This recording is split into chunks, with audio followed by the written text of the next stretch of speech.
This episode is brought to you by Radio Mastery. Radio Mastery helps radio professionals to dominate their market and reach number one. Apply today at radiomastery.com.au.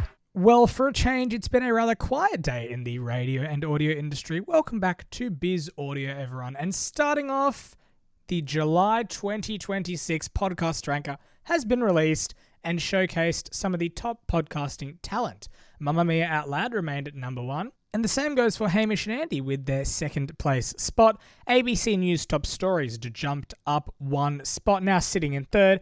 SCA's Life Uncut leaped up to 6th place, and ARN's True Crime are now sitting in 15th. And just a reminder that ARN's True Crime does air on Sunday nights across the KISS network from 6 to 7 p.m. Over at SCA, Nick Stewart has been appointed the new head of sales in Newcastle, and he came to SCA 16 years ago as a casual street teamer and working on reception. He's worked across various roles, including Triple M Brisbane, summer brekkie producer, a panel operator, and also worked at Hit South Queensland as an announcer and South Queensland Group Content Director. For the past 3 years, he's been the General Manager of Central Queensland, overseeing SCA's audio, digital, and television operations across Rockhampton, Gladstone, and Emerald. And his appointment comes after a strong result in Newcastle Survey 2, with Tanya and Steve on Triple M notching up their 30th consecutive win in breakfast. And over at Tapt Media, they've announced 3 strategic appointments within their direct sales division in Melbourne and Sydney. Tim Martin has been promoted to Direct Sales Manager Melbourne. He has 17 years of experience in media sales. Tapt Media has also appointed Andrea Hall as Business Manager Melbourne, stepping into Martin's former role, and Daniel Hughes as Business Manager in Sydney. And the Tapt Media Head of Direct Sales, Luke Cahill, said these appointments mark an exciting new chapter for Tapt Media as we continue to build on our top-tier direct sales capability.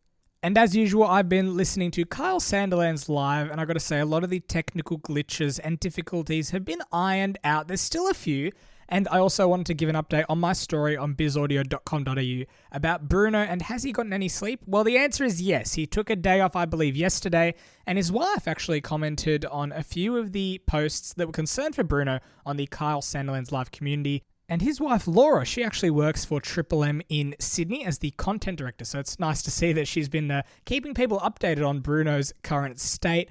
But yes, he's gotten some sleep. He had a nap. He took a day off yesterday. And it's great to finally get some closure on that. And I also noticed that Carl's request for Brooklyn and Mary to get some proper microphones instead of those army headsets was fulfilled.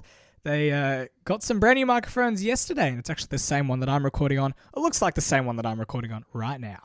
And I really do love the graphics that are put on screen whenever Brooklyn or Mary doing their reports, news reports, and bulletins. And whenever the callers are on air, I really like how they separate off to the side and put it in a little, what do they call it, on-screen phone sort of thing. I don't know how to describe it, but if you have been listening and watching the show, then you will see. But I'm really enjoying it. It's a great show, and I'm really glad they're back on air.